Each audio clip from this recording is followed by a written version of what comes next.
Hi అండి. అందరికీ నమస్కారం. ఈరోజు కథ డాన్ మొగుడు పార్ట్ 6.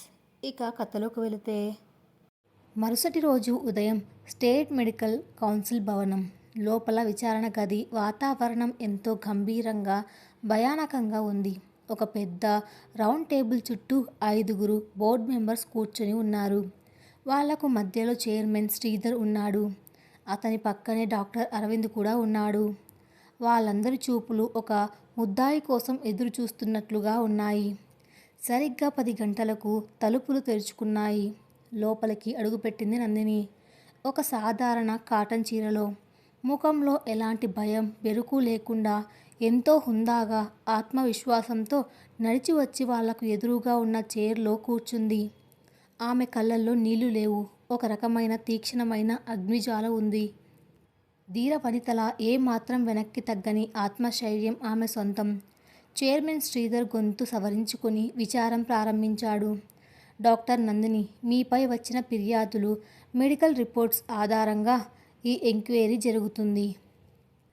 ఇటీవల జరిగిన కారు ప్రమాదం తర్వాత మీ మానసిక పరిస్థితి స్థిరంగా లేదని, కోపం, ఆవేశం లాంటి ఎమోషనల్ ఇంబ్యాలెన్స్కు మీరు గురవుతున్నారని మా ప్రాథమిక నిర్ధారణ. ఒక పిచ్చి అస్థిరమైన మైండ్సెట్ ఉన్న వ్యక్తి ప్రాక్టీస్ చేయడం ప్రమాదకరం. దీనిపై మీ వివరణ ఏంటి అని అడిగాడు. నందిని సూటిగా శ్రీధర్ కళ్ళలోకి చూస్తూ, నా వివరణ అడిగే ముందు మీరు ఆధారపడుతున్న ఆ ప్రాథమిక నిర్ధారణ ఏ మానసిక వైద్యుడు ఇచ్చాడో ఆ రిపోర్ట్ నాకు చూపించండి. నన్ను ఒక ప్రశ్న కూడా అడగకుండా నా మానసిక పరిస్థితిని మీరు ఎలా అంచనా వేశారు డాక్టర్ శ్రీధర్ గారు అని ధైర్యంగా అడిగింది. ఆ ప్రశ్నలోని పదునుకు శ్రీధర్ ఒక్క క్షణం తడబడ్డాడు. పక్కనే ఉన్న డాక్టర్ అరవింద్ కలగజేసుకొని, రిపోర్ట్స్ పక్కన పెట్టండి డాక్టర్ నందిని. మొన్న జరిగిన మెడికల్ కాన్ఫరెన్స్లో అందరి ముందు మీరు నాపై అకారణంగా విరుచుకుపడ్డారు. మీ తోటి డాక్టర్ల ముందు ఆవేశంతో ఊగిపోయారు. ఒక డాక్టర్కి ఉండవలసిన ప్రశాంతత మీలో లోపించింది.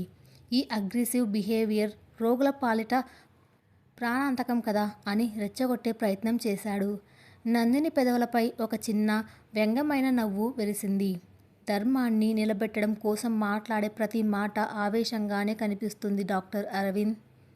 మీరు నా తండ్రి స్థాపించిన ఉచిత ఆసుపత్రిని, నా సేవలను అవమానించినప్పుడు నేను మౌనంగా ఉంటే అప్పుడు నేను స్థిరత్వం కోల్పోయినట్లు.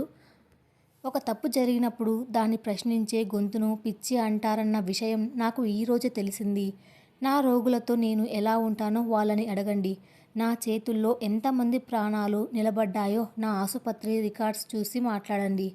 కానీ మీ మీద హైకోర్టులో భుజంగం గారు పరువు నష్టం దావా కూడా వేశారు. మీరు ఊహాజనితమైన భ్రమల్లో బతుకుతూ సమాజంలో గౌరవప్రదమైన వ్యక్తుల మీద నిందలు వేస్తున్నారని మాకు రిపోర్ట్స్ వచ్చాయి అని శ్రీధర్ మరో అబద్ధాన్ని తెర మీదకు తెచ్చాడు. నందిని కళ్ళల్లో ఆగ్రహం కట్టలు తెంచుకుంది. గౌరవప్రదమైన వ్యక్తుల డాక్టర్ శ్రీధర్, ఒక వైద్యుడిగా మీ కుర్చీకి మీరు ద్రోహం చేస్తున్నారు. భుజంగం విసిరిన ఎంగిలి మెతుకుల కోసం ఒక నిజాయితీ గల డాక్టర్ను పిచ్చిదానిగా ముద్ర వేయడానికి మీరెంతలా దిగజారిపోతున్నారో నాకు అర్థమవుతుంది. నన్ను సస్పెండ్ చేయాలనుకుంటే ధైర్యంగా నా కళ్ళలోకి చూసి చెప్పండి. అంతేకాని ఇలా మానసిక రోగి అన్న నాటకాలు ఆడకండి. ఆమె మాటలు ఆ గదిలో పిడుగుల్లా మారుమోగాయి. How dare you! శ్రీధర్ గట్టిగా అరచి టేబుల్ గుద్దాడు. ఒక బోర్డు కమిటీ ముందు కూర్చొని చైర్మన్నే అవమానిస్తావా? You are mentally unstable. ఈ క్షణమే నీ లైసెన్స్ శాశ్వతంగా క్యాన్సిల్ చేస్తూ ఈ బోర్డు తీర్మానిస్తోంది. నీకు ప్రాక్టీస్ చేసే అర్హత లేదు అంటూ ముందున్న ఫైల్ మీద సంతకం చేయడానికి పెన్ తీసుకున్నాడు. ఆ క్షణంలో నందిని గుండె ఒక్కసారిగా ఆగిపోయినట్లు అనిపించింది. ఎంత ధైర్యంగా పోరాడినా అధికారం ముందు తన నిజాయితీ ఓడిపోతుందా అన్న భయం ఆమె కళ్ళల్లో కన్నీటి పొరగా మారింది. తన తండ్రి ఆశయం తన కళ్ళ ముందే కూలిపోతుంది. సరిగ్గా అదే సమయంలో విచారణ గది తలుపులు బార్లా తెరుచుకున్నాయి. లోపలికి ఒక గంభీరమైన వృద్ధుడు అడుగుపెట్టాడు. ఆయన వెంట సెంట్రల్ మెడికల్ బోర్డ్ అధికారులు, పోలీసు సిబ్బంది ఉన్నారు. ఆయనే పద్మశ్రీ డాక్టర్ విశ్వనాథ్. ఆయనను చూడగానే శ్రీధర్ చేతిలో ఉన్న పెన్ జారి కింద పడింది. మిగతా బోర్డు మెంబర్స్ అందరూ భయంతో కుర్చీలో నుంచి లేచి నిలబడ్డారు. జాతీయ స్థాయిలో అంత పెద్ద అధికారి సడన్గా తమ విచారణ గదిలోకి ఎందుకు వచ్చాడో వాళ్లకు అర్థం కాలేదు. సార్ నమస్కారం, మీరు ఇక్కడికి? శ్రీధర్ గొంతు వణుకుతోంది. డాక్టర్ విశ్వనాథ్ గారు ఎంతో గంభీరంగా నడుచుకుంటూ వచ్చి టేబుల్ ముందు నిలబడ్డారు. నందిని వైపు ఒకసారి ఆప్యాయంగా చూసి ఆ తర్వాత శ్రీధర్ వైపు కఠినంగా చూశారు. కూర్చో డాక్టర్ శ్రీధర్, నీ సంతకానికి నీ పదవికి కాలం చెల్లింది. నేను Indian medical council ethics committee head హోదాలో ఇక్కడికి వచ్చాను. డాక్టర్ నందినిపై మీరు చేస్తున్న విచారణ పూర్తిగా చట్టవిరుద్ధం. ఆమె మానసిక స్థితిని అంచనా వేయడానికి ఈ రాష్ట్రంలో మీకంటే సీనియర్ సైకియాట్రిస్ట్ నేనే. నా రిపోర్ట్ లేకుండా మీరు ఎలా తీర్పు ఇస్తారు? ఆయన గొంతులో ఉన్న అధికారం ముందు ఆ గదిలోని వారంతా వణికిపోయారు. శ్రీధర్ చెమటలు తుడుచుకుంటూ, సార్, మాకు అందిన ఫిర్యాదు మేరకు షటప్, విశ్వనాథ్ గారు గట్టిగా మందలించారు. తన చేతిలో ఉన్న ఒక కవర్ను టేబుల్ మీద వేశారు. డాక్టర్ నందినికి వ్యతిరేకంగా మీరు తయారు చేసిన ఆ ఫేక్ సైకియాట్రిక్ రిపోర్ట్ వెనక భుజంగం అనే వ్యాపారవేత్త ఉన్నాడని ఈ ఉదయం నా చేతికి పక్కా ఆధారాలు అందాయి. ఒక నిస్వార్థమైన డాక్టర్ను అన్యాయంగా సస్పెండ్ చేయాలని చూసినందుకు సెంట్రల్ బోర్డ్ తరపున నేను ఈ స్టేట్ కమ్యూనిటీ రద్దు చేస్తున్నాను. అండ్ యూ డాక్టర్ శ్రీధర్, మీ మీద లంచగొండితనం కింద ఎంక్వైరీ స్టార్ట్ అవుతుంది. శ్రీధర్ కుప్పకూలిపోయాడు. డాక్టర్ అరవింద్ తల దించుకున్నాడు. నందిని ఆశ్చర్యంగా ఇదంతా చూస్తోంది. నిమిషం క్రితం శాశ్వతంగా తన లైసెన్స్ రద్దు అవుతుందనుకున్న ఆమెకు అకస్మాత్తుగా ఢిల్లీ నుంచి ఇంత పెద్ద అధికారి వచ్చి దేవుడిలా కాపాడడం నమ్మశక్యంగా అనిపించడం లేదు. డాక్టర్ విశ్వనాథ్ గారు నందిని దగ్గరికి వచ్చారు. ఆయన కళ్ళల్లో అపారమైన గౌరవం ఉంది. డాక్టర్ నందిని, మీ ధైర్యానికి, మీ నిజాయితీకి నా జోహార్లు. మీలాంటి వల్లే ఈ సమాజంలో వైద్య వృత్తికి ఇంకా గౌరవం మిలిగి ఉంది. ఈ కమిటీ ఇచ్చిన సస్పెన్షన్ ఆర్డర్ క్యాన్సిల్. మీరు ఎప్పటిలాగే సగర్వంగా మీ సంజీవని హాస్పిటల్కు వెళ్ళి ప్రాక్టీస్ చేసుకోవచ్చు అని చిరునవ్వుతో చెప్పారు. నందిని కళ్ళల్లో నుంచి ఆనంద బాష్పాలు రాలాయి. చేతులు జోడించి ఆయనకు నమస్కారం చేసింది. థ్యాంక్ యూ సార్, నా ఆత్మాభిమానాన్ని, నా తండ్రి ఆశయాన్ని కాపాడారు. కానీ నేను ఎవరికి ఎలాంటి ఫిర్యాదు చేయలేదు. ఢిల్లీలో ఉన్న మీకు ఈ కుట్ర గురించి ఎవరు చెప్పారు సార్ అని అడిగింది. ఆమె గొంతులో ఒక చిన్న అనుమానం. విశ్వనాథ్ గారు చిన్నగా నవ్వి, ఒక మంచి పని చేస్తున్నప్పుడు దేవుడు ఏదో ఒక రూపంలో అండగా ఉంటాడమ్మా.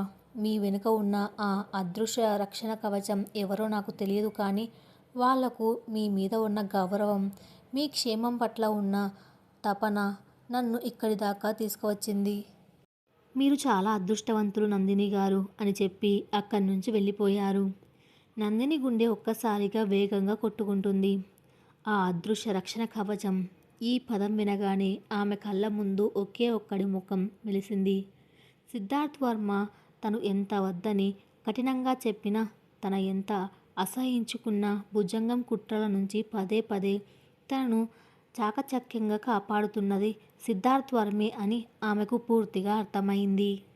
తనను మానసిక రోగిగా ముద్ర వేసి తన వృత్తిని నాశనం చేయాలని భుజంగం పనిన ఉచ్చును రాత్రికి రాత్రే కేంద్ర స్థాయి అధికారులను దించి ఛేదించగలిగే బలం వాడికి మాత్రమే ఉంది. ఆ నిశ్శబ్ద సహాయం, తన కోసం వాడు చేస్తున్న ఆ ప్రాయశ్చిత్తం నందిని మనస్సులో ఒక విచిత్రమైన అలజడిని సృష్టిస్తున్నాయి. మెడికల్ బోర్డ్ భవనం నుంచి డాక్టర్ నందిని బయటకు వస్తున్న దృశ్యం నగరమంతా టీవీ ఛానల్స్లో ప్రసారమవుతుంది. ఆమె నడకలో ఉన్న గాంభీర్యం, ముఖంలో ఉన్న ప్రశాంతత చూసి ఆమెకు మద్దతుగా నిలబడిన ప్రతి ఒక్కరూ సంబరాలు చేసుకుంటున్నారు. సంజీవని హాస్పిటల్ వద్ద పండగ వాతావరణం నెలకొంది. రోగులు, ఆసుపత్రి సిబ్బంది చేతుల్లో పూలమాలలతో ఆమె కోసం ఎదురుచూస్తున్నారు. నందిని కారు ఆసుపత్రి ఆవరణలోకి ప్రవేశించగానే సుబ్బారావు గారు పరిగెత్తుకుంటూ వెళ్ళి కార్ డోర్ తీశారు. ఆయన కళ్ళల్లో ఆనంద బాష్పాలు రాలుతున్నాయి. నందిని కారు దిగగానే నర్సులు ఆమెకు పూలమాలలు వేసి హారతి ఇచ్చారు. మేడం, ఈరోజు మీ నిజాయితీ గెలిచింది. ఆ భుజంగం కుట్రలు పటాపంచులయ్యాయి. మీరు మళ్ళీ ఆసుపత్రిలోకి అడుగు పెడుతుంటే సాక్షాత్తు ఆ సంజీవని మాతే నడిచి వస్తున్నట్లుంది అంటూ సుబ్బారావు గారు గద్గద స్వరంతో అన్నారు. నందిని చిరునవ్వుతో అందరినీ పలకరించి నేరుగా తన క్యాబిన్లోకి వెళ్ళింది. టేబుల్ మీద భద్రంగా మడత పెట్టి ఉన్న తన తెల్లటి యాప్రాన్ను తీసుకొని ఎంతో భక్తిగా కళ్ళకు అద్దుకొని వేసుకుంది. మెడలో స్టెతస్కోప్ వేసుకుంది. మళ్ళీ తన ప్రాణాన్ని, తన అస్తిత్వాన్ని తిరిగి పొందినట్లుగా ఆమెకు అనిపించింది. కానీ బయట అందరి ముందు నవ్వుతున్న ఆమె అంతరంగంలో ఒక పెద్ద తుఫాను చెలరేగుతుంది. ఈరోజు తాను సాధించిన ఈ విజయం తనది కాదని ఆమెకు తెలుసు. తను ఒంటరిగా ఆ బోర్డు ముందు నిలబడితే శ్రీధర్ తనను అవమానించి గెంటేసేవాడే. సరైన సమయానికి ఆ దేవుడిలా ఢిల్లీ నుంచి డాక్టర్ విశ్వనాథ్ గారిని రప్పించి తన ప్రాణమానాలను, తన వృత్తిని కాపాడింది ఖచ్చితంగా సిద్ధార్థ్ వర్మే. సిద్ధార్థ్, ఎంత ప్రయత్నించినా నీ నీడ నుంచి నేను బయటపడలేకపోతున్నాను. నా ప్రతి గెలుపు వెనక నువ్వు ఒక నిశ్శబ్ద సైనికుడిలా ఎందుకు నిలబడుతున్నావు? నా మీద ఉన్న అపరాధ భావంతో నువ్వు చేస్తున్న ఈ సాయం నన్ను ప్రతి క్షణం ఒక అదృశ్య బంధనంలో బంధిస్తోంది. ఈ రుణాన్ని నేను ఎలా తీర్చుకోవాలి? నిన్ను ద్వేషించలేక, అలాగని క్షమించలేక నేను పడుతున్న ఈ నరకం నీకు అర్థమవుతుందా? నందిని మనస్సులో ఆలోచనలు సుడిగుండంలా తిరుగుతున్నాయి. ఇదిలా ఉండగా నగర చివర్లోని భుజంగం గెస్ట్ హౌస్లో వాతావరణం శ్మశాన నిశ్శబ్దాన్ని తలపిస్తోంది. టీవీలో నందిని విజయాన్ని, చైర్మన్ శ్రీధర్ మీద ఎంక్వైరీ వార్తలను చూసి భుజంగం తన చేతిలో ఉన్న రిమోట్ను గట్టిగా గోడకేసి కొట్టాడు. వాడు ఇప్పుడు ఒక గాయపడిన క్రూరముఖంలా ఉన్నాడు. తన ఆర్థిక మూలాలు దెబ్బతిన్నాయి. గోడన్ల మీద దాడులు జరిగాయి. ఇప్పుడు ఆ డాక్టర్ పిల్లను అడ్డుకోవడానికి వేసిన బ్రహ్మాస్త్రం కూడా బెడిసికొట్టింది. ఎవర్రా ఆ ఢిల్లీ ఆఫీసర్ని రాత్రికి రాత్రే ఇక్కడికి రప్పించింది? ఆ నందినికి అంత పలుకుబడి ఎక్కడ్నుంచి వచ్చింది? భుజంగం పిచ్చి పట్టిన వాడిలా అరుస్తున్నాడు. అక్కడే ఉన్న డాక్టర్ అరవింద్ వణుకుతూ, సార్, ఇదంతా ఖచ్చితంగా ఆ సిద్ధార్థ్ వర్మ పనే సార్. వాడికి ఢిల్లీ లెవెల్లో పెద్ద పెద్ద మంత్రులతో, అధికారులతో కాంటాక్ట్స్ ఉన్నాయి. మన శ్రీధర్ను బొక్కలో వేయించింది వాడే అని చెప్పాడు. సిద్ధార్థ్ వర్మ. భుజంగం పళ్ళు కొరుక్కున్నాడు. నా సామ్రాజ్యాన్ని కూలుస్తున్నాడు. నా ప్లాన్స్ అన్నిటినీ ఫ్లాప్స్ చేస్తున్నాడు. ఒక సామాన్యమైన ఆడపిల్ల కోసం వాడు తన కోట్లను, తన పలుకుబడిని నీళ్ళలా ఎందుకు ఖర్చు చేస్తున్నాడు?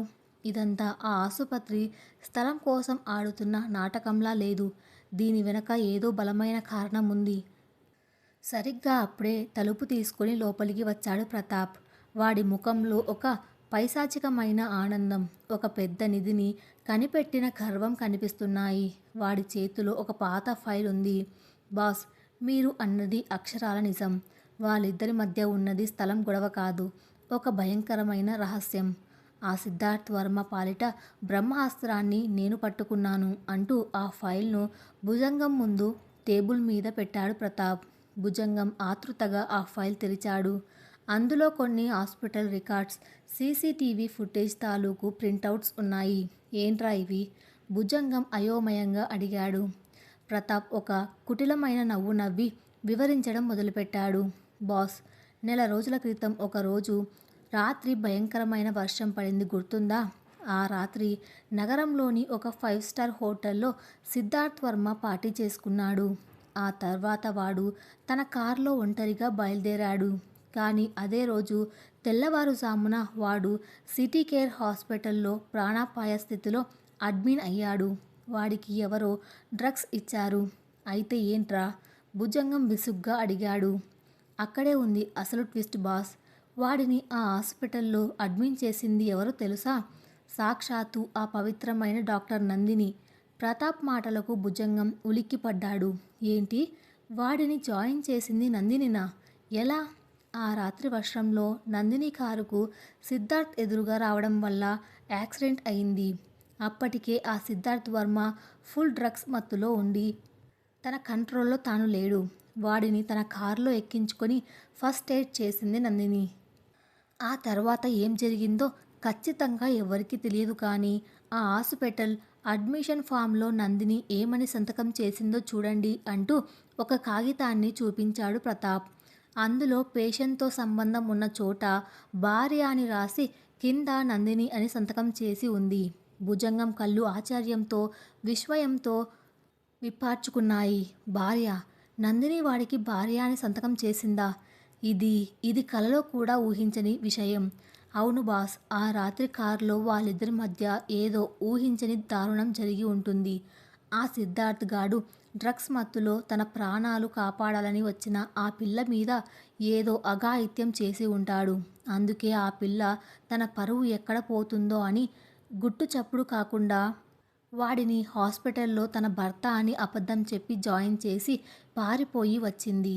ఆ సిద్ధార్థ్ గాడు చేసిన ఆ నీచమైన పాపానికి ప్రాయశ్చిత్తంగా అపరాధ భావంతో ఇప్పుడు ఆ పిల్లకు అజ్ఞాతంగా కాపలా కాస్తున్నాడు. ఇది వాళ్ళిద్దరి మధ్య ఉన్న అసలు రహస్యం బాస్ అని మొత్తం కథను పూసగుచ్చినట్లు వివరించాడు ప్రతాప్. భుజంగం ముఖంలో క్రూరమైన నవ్వు నెమ్మదిగా వెలుగై అది ఒక వికృతమైన అట్టహాసంగా మారింది. ఆ గది ఆ నవ్వుతో దద్దరిల్లింది. అద్భుతం ప్రతాప్, అద్భుతం. నా చేతికి ఎలాంటి ఆయుధం ఇచ్చావురా? సిద్ధార్థ్ వర్మ అందరి దృష్టిలో గొప్ప వ్యాపారవేత్త, ఒక జెంటిల్మెన్. కానీ చీకట్లో వాడు ఒక ఆడపిల్లను గాయపరిచిన రాక్షసుడు. ఇక డాక్టర్ నందిని పవిత్రతకు మారుపేరు. సత్య హరిశ్చంద్రుడి వారసురాలు. కానీ ఆమె తనను వేటాడిన మృగాన్ని తన భర్తగా అంగీకరించి సంతకం చేసిన పిరికిది. ఈ నిజం గనక బయటపడితే ఇద్దరి పరువు బజారున పడుతుంది. ఇద్దరి సామ్రాజ్యాలు కుప్పకూలిపోతాయి.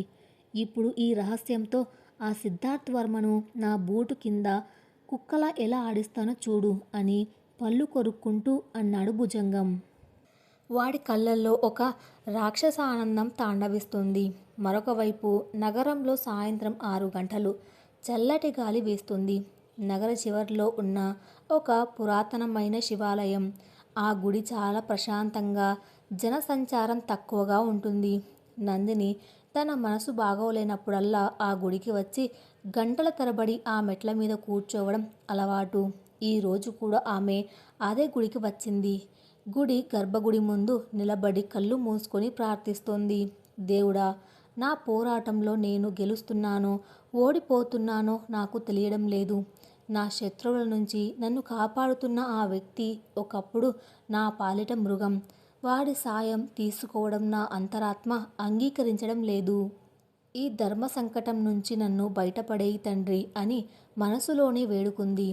ప్రార్థన ముగించుకొని కళ్ళు తెరిచి వెనక్కి తిరిగిన నందిని ఒక్కసారిగా ఆగిపోయింది. ఆలయ ప్రాంగణంలో ఆమెకు 10 అడుగుల దూరంలో నిలబడి ఉన్నాడు సిద్ధార్థ్. తెల్లటి షర్ట్, బ్లాక్ ప్యాంట్లో ఎంతో సింపుల్గా ఉన్నాడు. అతని కళ్ళల్లో ఆమె పట్ల ఉన్న అపారమైన గౌరవం, ఆరాధన స్పష్టంగా కనిపిస్తున్నాయి. తనను చూసి ఆమె ఎక్కడ కోప్పడుతుందో అన్న చిన్న భయం కూడా అతనిలో ఉంది. నందిని ముఖంలో కోపం లేదు, కానీ ఒక రకమైన ఆవేదన ఉంది. ఆమె నెమ్మదిగా నడుచుకుంటూ వచ్చి అతని ముందు నిలబడింది. నేను ఇక్కడికి వస్తానని మీకు ఎలా తెలుసు అని ప్రశాంతమైన స్వరంతో అడిగింది నందిని. సిద్ధార్థ్ తల దించుకున్నాడు. మీకు కనుచూపు మేరలో ప్రమాదం పొంచి ఉందని నాకు తెలుసు నందిని గారు. అందుకే ఒక అదృశ్య నీడలా మిమ్మల్ని ఫాలో అవుతున్నాను. ఈ గుడికి మీరు వస్తారని నా మనుషులు చెబితే మిమ్మల్ని దూరం నుంచి ఒక్కసారి చూసి వెళ్దామని వచ్చాను. డిస్టర్బ్ చేసినందుకు క్షమించండి అన్నాడు ఎంతో వినయంగా. నందిని ఒక లోతైన నిట్టూర్పు విడిచింది. గుడి మెట్ల వైపు నడుస్తూ అతన్ని కూడా రమ్మని సైగ చేసింది. ఇద్దరూ ఆ పురాతన ఆలయం మెట్ల మీద ఒకరికొకరు కొద్ది దూరంలో కూర్చున్నారు. సాయంత్రం వేళ గాలికి గుడి గంటలు సన్నగా మోగుతున్నాయి. ఆ వాతావరణంలో ఉన్న ప్రశాంతత వాళ్ళిద్దరి మధ్య ఉన్న మానసిక సంఘర్షణకు పూర్తి భిన్నంగా ఉంది. ఎద్దనపూడి నవలల్లోని ఒక అందమైన ఉద్వేగభరితమైన ఘట్టంలా ఆ క్షణం నిలిచిపోయింది. నిన్న జరిగిన మెడికల్ బోర్డ్ ఎంక్వైరీలో ఢిల్లీ నుంచి డాక్టర్ విశ్వనాథ్ గారిని రప్పించింది మీరే కదూ? నందిని సూటిగా అడిగింది. సిద్ధార్థ్ దాచడానికి ప్రయత్నించలేదు.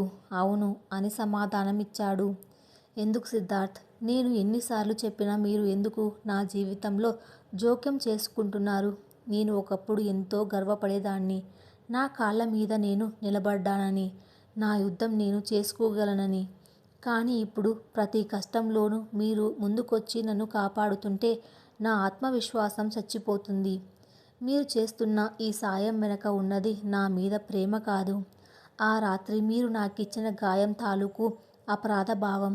ఒక దోషి దయాదాక్షిణ్యాలతో బతకడం నా ఆత్మాభిమానానికి ఎంతటి అవమానమో మీకు ఎందుకు అర్థం కావడం లేదు? ఆమె గొంతులో ఆవేదన కట్టలు తెంచుకుంది. సిద్ధార్థ్ కళ్ళల్లో నీళ్లు తిరిగాయి. ఆమె బాధను అతను పూర్తిగా అర్థం చేసుకోగలుగుతున్నాడు. నందిని, నా వల్ల మీకు జరిగిన నష్టానికి ఈ ప్రపంచంలో ఉన్న సంపద అంతా మీ పాదాల ముందు పోసిన ప్రాయశ్చిత్తం కాదని నాకు తెలుసు. కానీ మీరు ఒక విషయం అర్థం చేసుకోవాలి. నేను ఈ సాయం చేస్తుంది మీకు అప్పుగా కాదు, నా ఆత్మశాంతి కోసం. భుజంగం లాంటి రాక్షసుల ముందు మీ నిజాయితీ ఓడిపోతే నేను తట్టుకోలేను. మిమ్మల్ని కాపాడుకోవడం అనేది నా బాధ్యత కాదు, అది నా జీవనాధారం.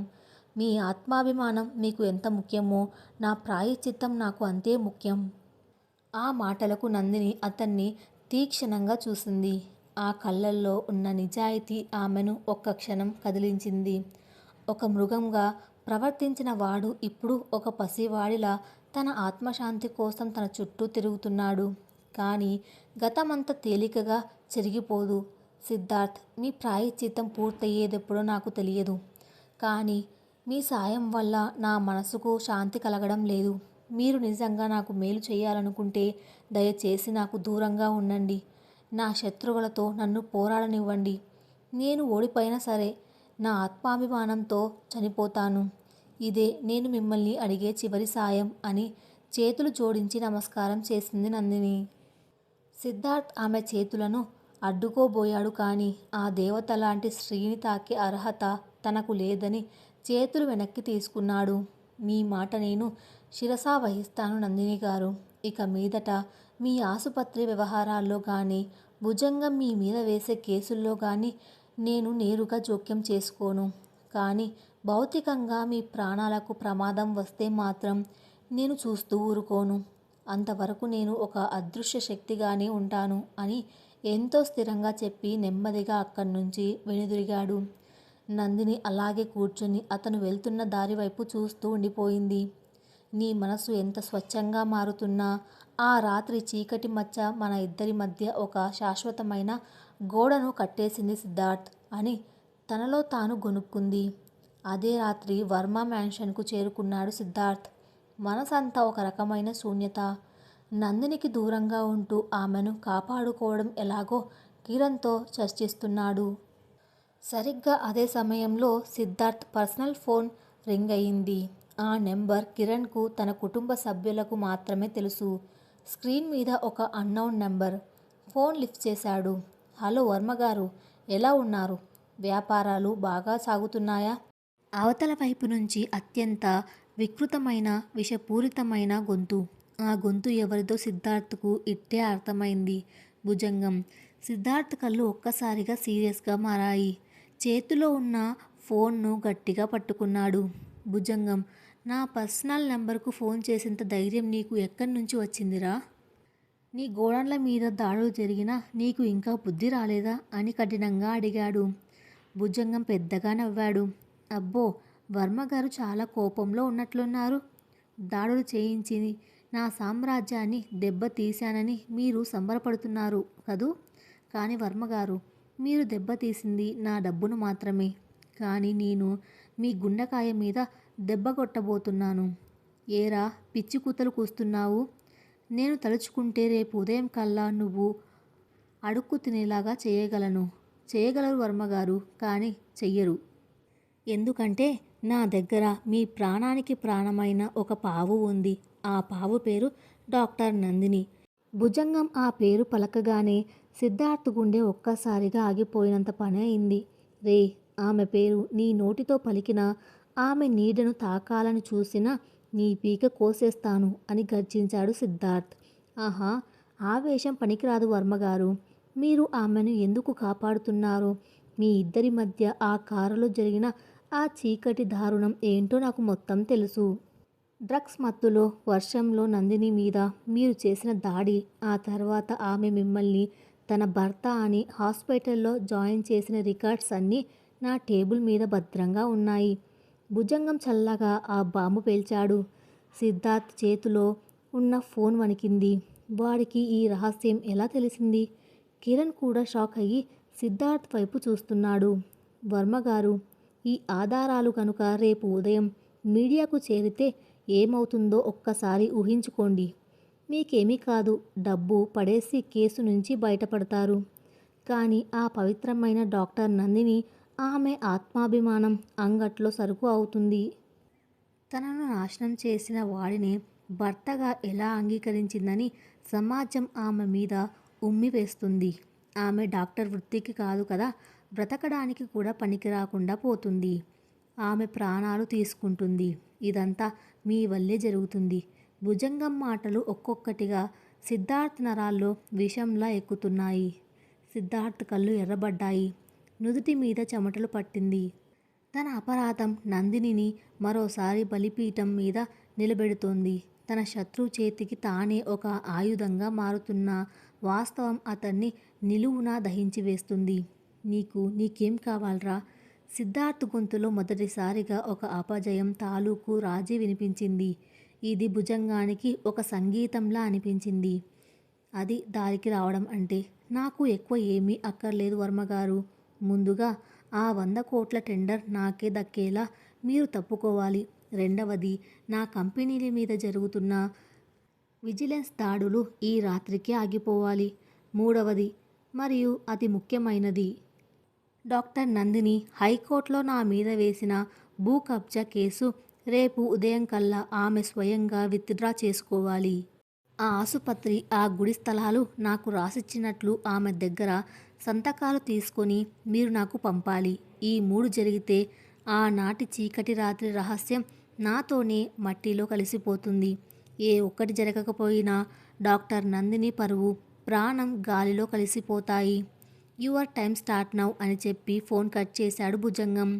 సిద్ధార్థ్ ఫోన్ను టేబుల్ మీద విసిరికొట్టాడు. 2 చేతులతో తల పట్టుకొని సోఫాలో కూలబడిపోయాడు. ఏమైంది సిద్ధు? భుజంగం ఏం డిమాండ్ చేశాడు? కిరణ్ కంగారుగా అడిగాడు. సిద్ధార్థ్ జరిగిందంతా వివరించాడు. కిరణ్ కూడా స్థాణువైపోయాడు. ఓ మై గాడ్, వాడు అసలు రహస్యాన్ని లాగాడన్న మాట. ఇప్పుడు మనం ఏం చేయాలి సిద్ధు? 100 కోట్ల టెండర్, దాడులు ఆపడం నీ చేతిలో పని. కానీ నందిని గారితో హైకోర్టు కేసు విత్డ్రా చేయించడం ఎలా? ఆవిడ తన ప్రాణాలు పోయినా తన ఆశయాన్ని వదులుకోదు కదా. పైగా వాడికి ఆసుపత్రి రాసి ఇవ్వడం ఆవిడ కలలో కూడా చెయ్యదు. సిద్ధార్థ్ నెమ్మదిగా తల ఎత్తాడు. అతని కళ్ళల్లో చెప్పలేనంత బాధ, ఒక కఠినమైన నిర్ణయం తీసుకున్న నిశ్చయత ఉన్నాయి. అవును కిరణ్, నందిని తన ఆత్మాభిమానాన్ని, తన తండ్రి ఆసుపత్రిని ఎట్టి పరిస్థితుల్లోనూ వదులుకోదు. కానీ ఆమె పరువు బజారున పడితే ఆమె బతికి ఉండదు. ఆమెను కాపాడుకోవాలంటే ఇప్పుడు నేను ఆమె దృష్టిలో మళ్ళీ ఒక రాక్షసుడిగా మారక తప్పదు. ఆమె నన్ను శాశ్వతంగా ద్వేషించినా సరే, ఆమె ఆత్మాభిమానాన్ని, ఆమె పరువును కాపాడడం కోసం నేను నా ఆత్మను అమ్ముకోవడానికైనా సిద్ధమే అని గంభీరంగా అన్నాడు సిద్ధార్థ్. ఆకాశంలో ఉరుములు లేవు, మెరుపులు లేవు. కానీ వర్మ మ్యాన్షన్లో మాత్రం ఒక భయంకరమైన నిశ్శబ్దం రాజ్యమేలుతుంది. ఆ నిశ్శబ్దం ఒక మహా తుఫానుకు ముందు వచ్చే భయానకమైన వాతావరణాన్ని తప్పిస్తోంది. సిద్ధార్థ్ తన విశాలమైన గదిలో కిటికీ దగ్గర నిలబడి శూన్యంలోకి చూస్తున్నాడు. అతని చేతిలో రగులుతున్న సిగరెట్ కాలిపోయి వేళ్లను చురుక్కుమనిపిస్తున్న అతనికి స్పృహ లేదు. భుజంగం చేసిన ఫోన్ కాల్, వాడు వేసిన బ్లాక్మెయిల్ ఉచ్చు అతని మెదడును తొలిచేస్తున్నాయి. తన అపరాధం నందినిని మరోసారి బలిపీఠం ఎక్కించబోతుందన్న వాస్తవం అతన్ని నిలువునా దహించి వేస్తుంది. గదిలోకి ఎంతో బరువైన అడుగులతో కిరణ్ వచ్చాడు. అతని చేతిలో కొన్ని లీగల్ డాక్యుమెంట్లు ఉన్నాయి. వాటిని సిద్ధార్థ్ టేబుల్ మీద పెడుతూ, సిద్ధు, నువ్వు అడిగినట్లుగానే సంజీవిని హాస్పిటల్ స్థలం, వెనుక ఉన్న దేవాలయం స్థలం అన్నీ భుజంగం బినామీ కంపెనీల పేర్ల మీదకు బదిలీ చేస్తూ లీగల్ పత్రాలు రెడీ చేయించాను. కానీ కిరణ్ గొంతు వణుకుతోంది. సిద్ధార్థ్ వెనక్కి తిరిగి కిరణ్ వైపు చూశాడు. ఆ కళ్ళల్లో జీవం లేదు. ఒక రకమైన మరణ వేదన కనిపిస్తోంది. కానీ ఏంటి కిరణ్? సిద్ధు, ఇది చాలా పెద్ద తప్పురా. నందిని గారికి ఆ ఆసుపత్రి, ఆ ఆశయం ప్రాణం కంటే ఎక్కువ. ఆవిడ ఆత్మాభిమానానికి ప్రతీక అది. ఇప్పుడు నువ్వు వెళ్ళి ఆ పత్రాల మీద సంతకం చేయమంటే ఆవిడ ఎందుకు చేస్తారు? దానికి నువ్వు భుజంగం గాడి కుట్ర గురించి, వాడు అడ్డు పెట్టుకుంటున్న ఆనాటి చీకటి రహస్యం గురించి ఆవిడకు చెప్పాలి కదా. నువ్వు ఆవిడని కాపాడడానికే ఇదంతా చేస్తున్నావని ఆవిడకి తెలియాలి, కిరణ్ ఆవేదనగా అన్నాడు. సిద్ధార్థ్ పెదవుల మీద ఒక చేదు నవ్వు వెలిసింది. ఆ నవ్వులో చెప్పలేనంత బాధ దాగి ఉంది. ఆమెకు నిజం తెలిస్తే ఆమె సంతకం చేస్తుందని నువ్వు అనుకుంటున్నావా కిరణ్? నందిని లాంటి ఆత్మాభిమానం గల యువతి తన పరువును కాపాడుకోవడం కోసం భయపడి తన తండ్రి ఆసుపత్రిని ఒక రాక్షసుడికి రాసిస్తుందా? ఎప్పటికీ చేయదు. నా పరువు పోయినా సరే, నా ప్రాణం పోయినా సరే నేను పోరాడతాను అని నిలబడుతుంది. కానీ ఈ సమాజం ఎంత క్రూరమైనదో ఆమెకు తెలియదు కిరణ్. ఒక ఆడపిల్ల ఆత్మాభిమానం మీద నింద పడితే రోడ్డు మీద వెళ్ళే ప్రతి కుక్క ఆమెను అనుమానంగా చూస్తుంది. ఆ చీకటి రాత్రి డాక్టర్గా నా ప్రాణాలు కాపాడడానికి వచ్చి నా చేతిలో బలైపోయిన ఆ దేవత నన్ను తన భర్త అని ఆసుపత్రి రికార్డులలో రాసి తన క్యారెక్టర్ను మసకబార్చుకుంది. ఈ నిజం జనం దృష్టిలో ఒక బూతు కథలా మారుతుంది. ఆ ఆవేదన ఆమెను బతికుండగానే చంపేస్తుంది. అందుకే సిద్ధు, మనం ఇంకేదైనా దారి చూద్దాం. లేదు కిరణ్, వేరే దారి లేదు. సిద్ధార్థ్ గొంతు కఠినంగా మారింది. ఆమె పరువు దక్కాలంటే భుజంగం గాడి చేతిలో ఉన్న ఆధారాలు నాశనం కావాలి. వాడికి ఆ ఆధారాలు ఇవ్వాలంటే ఈ పత్రాల మీద నందిని సంతకాలు వాడికి చేరాలి.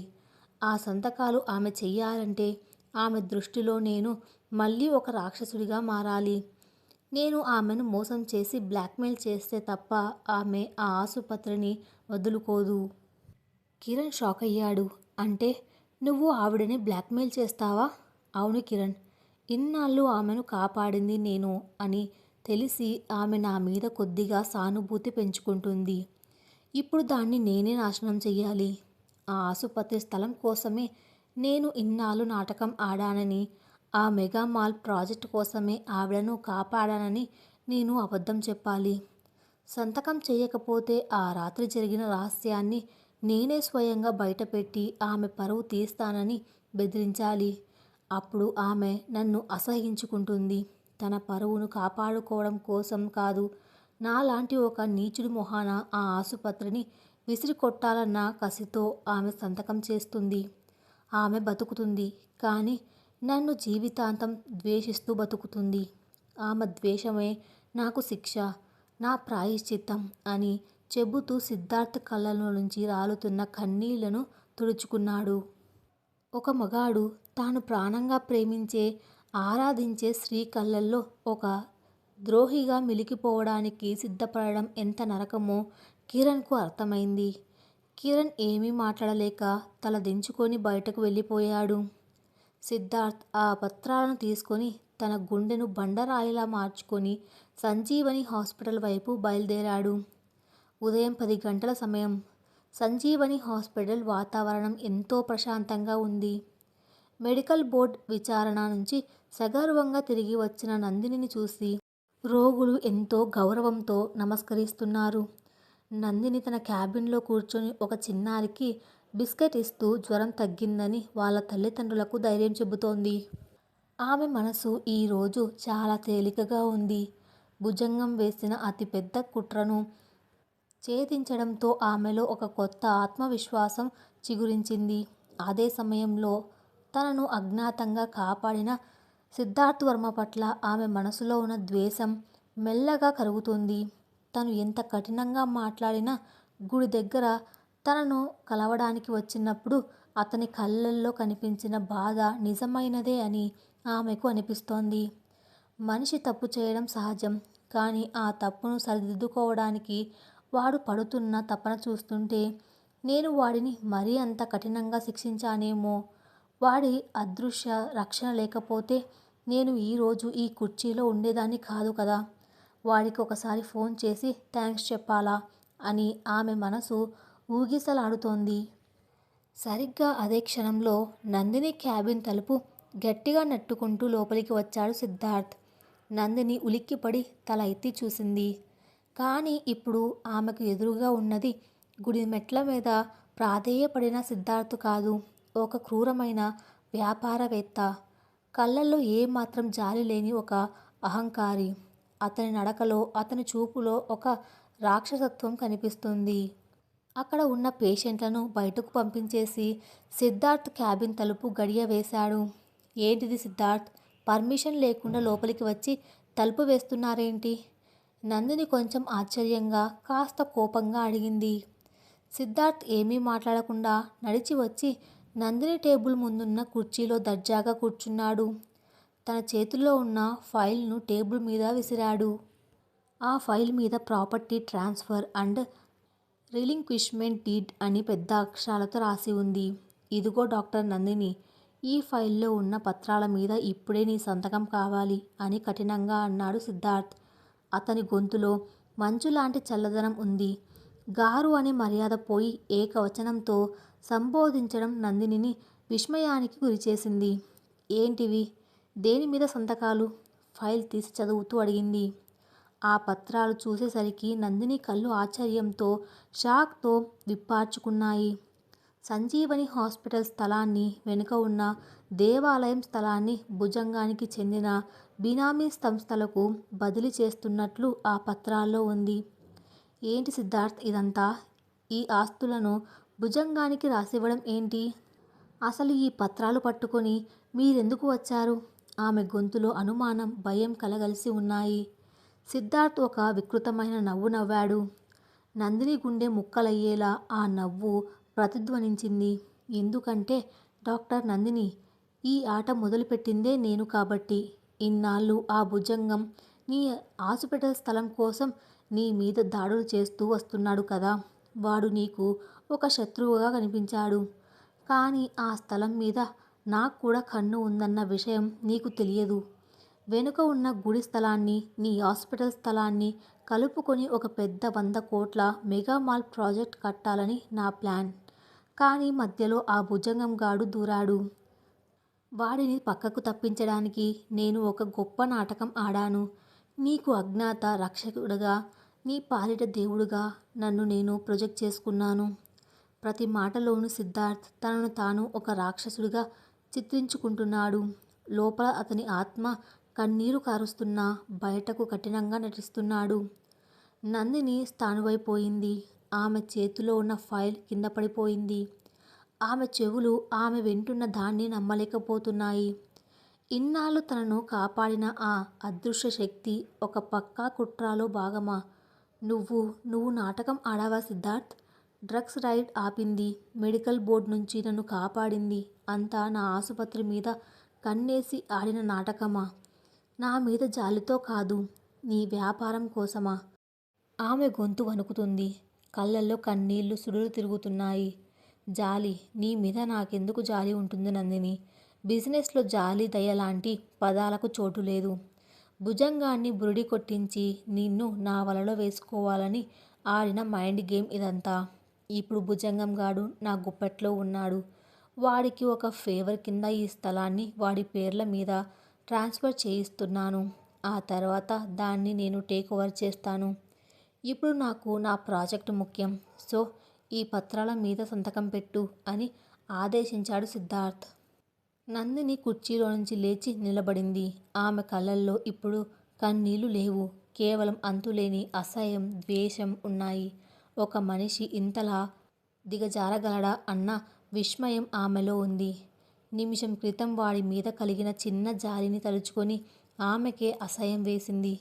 ఛీ, ఎంత నీచమైన మనిషివి నువ్వు సిద్ధార్థ్. ఆ భుజంగం గాడు ఎదురుగా వచ్చి దాడి చేశాడు. కానీ నువ్వు నా వీపు వెనక నిలబడి వెన్నుపోటు పొడిచావు. నా నమ్మకాన్ని, నా ఆత్మాభిమానాన్ని నీ బిజినెస్ డీల్స్ కోసం వాడుకున్నావా? నా తండ్రి ఆశయమైన ఈ సంజీవిని హాస్పిటల్ను నీలాంటి ఒక రాక్షసుడి మెగా మాల్ కోసం నాశనం చేస్తాననుకున్నావా? ఎప్పటికీ జరగదు. నేను ఈ పత్రాల మీద సంతకం చెయ్యను. నువ్వు ఏం పీక్కుంటావో పీక్కో. గెటౌట్ ఆఫ్ మై క్యాబిన్ అని గర్జించింది నందిని. సిద్ధార్థ్ ఆమె తీక్షణతను చూసి లోపల గర్వపడ్డాడు. నా నందిని ఎప్పటికీ ఓడిపోదు అనిపించింది. కానీ ఇప్పుడు అతను వేయాల్సిన బ్రహ్మాస్త్రం మిగిలే ఉంది. ఆ అస్త్రం ఆమె గుండెను శాశ్వతంగా ముక్కలు చేస్తుందని అతనికి తెలుసు. సిద్ధార్థ్ కుర్చీలో నుంచి లేచి టేబుల్ మీద ఉన్న ఒక ఫోల్డర్ తీసి నందిని వైపు విసిరాడు. సంతకం చేయవా? అయితే ఇది చూడు అన్నాడు చల్లగా. నందిని ఆ ఫోల్డర్ తెరిచింది. అందులో ఉన్న కాగితం చూడగానే ఆమె ముఖంలో రక్తం గడ్డు కట్టుకుపోయింది. ఆమె ఊపిరి ఆగిపోయినట్లు అనిపించింది. అది కొన్ని నెలల క్రితం ఆ భయంకరమైన వర్షపు రాత్రి సిద్ధార్థ్ డ్రగ్స్ మత్తులో తనపై అఘాయిత్యం చేసిన తర్వాత అతన్ని అడ్మిట్ చేస్తూ తాను సిటీ కేర్ హాస్పిటల్లో ఇచ్చిన ఫామ్. అందులో స్పష్టంగా భార్య నందిని అని ఆమె చేసిన సంతకం ఉంది. ఆ కాగితం చూస్తుంటే ఆనాటి చీకటి రాత్రి కారులో తాను అనుభవించిన నరకం, తన శరీరం మీద వాడి చేతులు చేసిన గాయాలు అన్నీ ఆమె కళ్ళ ముందు కదిలాయి. ఆమె చేతులు వణుకుతున్నాయి. ఇది ఇది నీకెలా దొరికింది? ఆ కాగితాన్ని చూస్తూ వణుకుతున్న స్వరంతో అడిగింది. బిజినెస్ మ్యాన్ దగ్గర అన్ని ఆధారాలు ఉంటాయి నందిని. నువ్వు ఇప్పుడే గనక ఈ ప్రాపర్టీ పత్రాల మీద సంతకం చేయకపోతే 1 గంటలో ఈ అడ్మిషన్ ఫామ్ కాపీలు టీవీ ఛానల్స్కి, పేపర్లకు చేరుతాయి. రేపు ఉదయం బ్రేకింగ్ న్యూస్ ఏంటో తెలుసా? సమాజం ముందు ఆదర్శాలు వల్లించే పవిత్రమైన డాక్టర్ నందిని చీకట్లో ఒక కోటీశ్వరుడికి రహస్య భార్య. రాత్రికి రాత్రే వాడి పక్కలో పడుకొని ఉదయం వచ్చి ఆసుపత్రిలో నీతులు చెబుతోంది అని జనం ఉమ్మేస్తారు. సిద్ధార్థ్ పలుకుతున్న ప్రతి మాట ఒక విషపు బాణంలా ఆమె గుండెలోకి దిగుతోంది. తన నోటితో తాను ఆమెను ఇంత కిరాతకంగా అంటుంటే అతని నాలిక కాలిపోతున్నట్లుగా ఉంది. కానీ ఆమెను కాపాడడానికి వాడు ఈ నాటకం ఆడక తప్పడం లేదు. ఆపు! నందిని గట్టిగా అరిచింది. ఆమె కళ్ళల్లో కన్నీళ్లు కట్టలు తెంచుకున్నాయి. ఒక ఆడపిల్ల జీవితంలో జరిగిన ఘోరాన్ని, నువ్వు చేసిన నీచమైన పాపాన్ని కూడా నీ బిజినెస్ కోసం వాడుకుంటావా? నువ్వు మనిషివేనా? ఆ రాత్రి కారులో ప్రాణాపాయ స్థితిలో ఉన్న నిన్ను కాపాడాలని వస్తే నువ్వు ఒక మృగంలా నా ప్రాణమానాలు తీశావు. పరువు పోతుందన్న భయంతో నిన్ను భర్త అని రాసి అడ్మిట్ చేసి నేను అనుభవిస్తున్న మానసిక క్షోభ చాలదా? ఇప్పుడు దానితోనే నువ్వు బ్లాక్మెయిల్ చేస్తావా? ఒక ఆడపిల్ల క్యారెక్టర్ను చంపి నువ్వు కట్టే ఆ మాల్ ఎన్ని రోజులు నిలబడుతుందిరా రాక్షసుడా అని రోదిస్తూ కుప్పకూలిపోయింది నందిని. సిద్ధార్థ్కు ఆమెను అలా చూస్తుంటే ప్రాణం పోయినట్లు అనిపించింది. ముందుకు వెళ్ళి ఆమెను ఆప్యాయంగా హత్తుకొని, నన్ను క్షమించు నందిని. నేను బ్లాక్మెయిల్ చేస్తుంది నిన్ను కాదు. నిన్ను ఆ భుజంగం గాడి నుంచి కాపాడడం కోసమే నేను ఈ నింద మోస్తున్నాను అని చెప్పాలని అతని అంతరాత్మ ఘోషిస్తుంది. కానీ అతను అడుగు ముందుకు వేయలేదు. తన చేతులను పిడికిలిగా బిగించి అలాగే శిలలా నిలబడిపోయాడు. ఏడుపులు, పెడబొబ్బులు నా దగ్గర పనికిరావు డాక్టర్ నందిని. నీకు 2 నిమిషాలు టైం ఇస్తున్నాను. ఈ పత్రాల మీద సంతకం చేసి నీ పరువు, నీ డాక్టర్ వృత్తి ప్రశాంతంగా కాపాడుకుంటావా? లేక సంతకం చేయకుండా రేపు ఉదయం పేపర్లో నీ రహస్య భాగోతం చూసుకొని ఆత్మహత్య చేసుకుంటావా? డిసైడ్ చేసుకో అని కఠినంగా అన్నాడు. నందిని తన కళ్ళు తుడుచుకుంది. ఇప్పుడు ఆమె కళ్ళలో బాధ లేదు, కేవలం నిప్పులు చెరిగే పగ ఉంది. ఒక మనిషి పైకి ఎంత మంచివాడిలా నటించినా వాడి లోపల ఇంతటి రాక్షసుడు దాగి ఉంటాడని ఆమెకు ఈరోజే తెలిసొచ్చింది. తన పరువు కోసం ఆమె భయపడడం లేదు. తన తండ్రి పరువు, తన ఆసుపత్రి మీద ఉన్న పవిత్రత రోడ్డున పడకూడదని ఆమె నిర్ణయించుకుంది. సమాజం ఒక ఆడపిల్లను ఎలా వేలెత్తి చూపుతుందో ఆమెకు తెలుసు. ఆమె నెమ్మదిగా లేచి టేబుల్ దగ్గరికి వెళ్ళింది. తన పెన్ తీసుకొని ఆ ప్రాపర్టీ ట్రాన్స్ఫర్ పత్రాల మీద ఒక్కొక్కటిగా సంతకం చేయడం ప్రారంభించింది. ప్రతి సంతకం పెడుతున్నప్పుడు ఆమె గుండె నుంచి రక్తం కారుతున్నట్లు అనిపించింది. తన తండ్రి ఆశయమైన సంజీవిని హాస్పిటల్కు ఆమె స్వయంగా మరణశాసనం రాస్తోంది. సంతకాలు పూర్తయ్యాక ఆ ఫైల్ని తీసుకొని సిద్ధార్థ్ ముఖం మీద బలంగా విసిరికొట్టింది నందిని. ఆ దెబ్బకు పేపర్లు గదిలో చెల్లాచెదురుగా పడ్డాయి. తీసుకో, నీ రాక్షసత్వానికి, నీ డబ్బు దాహానికి నా ఆసుపత్రిని బలి ఇస్తున్నాను. నా పరువును కాపాడుకోవడం కోసం నేను నా ప్రాణాన్ని నీ కాళ్ళ దగ్గర పడేశాను.